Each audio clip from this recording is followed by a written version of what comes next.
மகாவிஷ்ணுவின் இரண்டாவது அவதாரம் கூர்ம அவதாரம். ஏன்னு தெரிஞ்சுக்கலாமா? இந்த குர்ம அவதாரம் மற்ற அவதாரங்கள் போல யாரையும் அழிக்கிறதுக்காக இந்த அவதாரத்தை அவர் எடுக்கல. மாறாக தேவர்களுக்கு பல அரிய பொருட்கள் கிடைக்கவும் இந்த அவதாரம் ரொம்ப ஹெல்ப்ஃபுல்லா இருந்துச்சு. நான் கதையை சுருக்கமா சொல்றேனே. ஒரு நாள் ஒரு முனிவர் கொடுத்த மலர் மாலையை தேவேந்திரன் யானை அவமதித்ததால் முனிவர் அவனை சபித்தார். அந்த சாபத்தால தேவேந்திரன் செல்வமும் வலிமையும் இழந்தான். சாபத்தால் தடுமாறிய தேவேந்திரன் பிரம்மன் வழிகாட்டுதலால் விஷ்ணுவிடம் சரணடைந்தான். அப்போதுதான் விஷ்ணு மந்திரமலையை மத்தாங்கி வாசுகி நாகத்தை கயிறாக வைத்து பார்க்கடலை கடையுங்கள், அப்போதுதான் செல்வம் மீண்டும் கிடைக்கும் என்றார். அப்போதுதான் தேவர்களும் அசுரர்களுடன் சேர்ந்து கடையை தொடங்கினார்.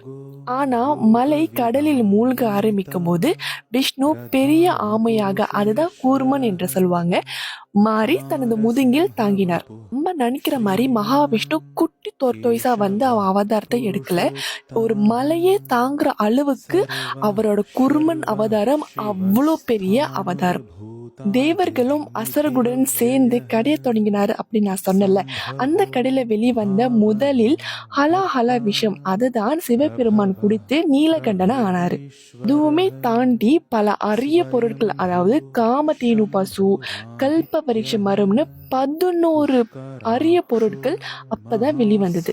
இந்த அவதாரம் மூலம் உலகிற்கு அமிர்தம், லக்ஷ்மி தேவி, பல அரிய பொருட்களும் கிடைச்சிச்சு. மறக்காம நம்ம ஆதரி கிராஃப்ட் அக்கௌண்ட ஃபாலோ பண்ணுங்க. நிறைய விஷயத்த நம்ம தெரிஞ்சுக்கலாம். நன்றி.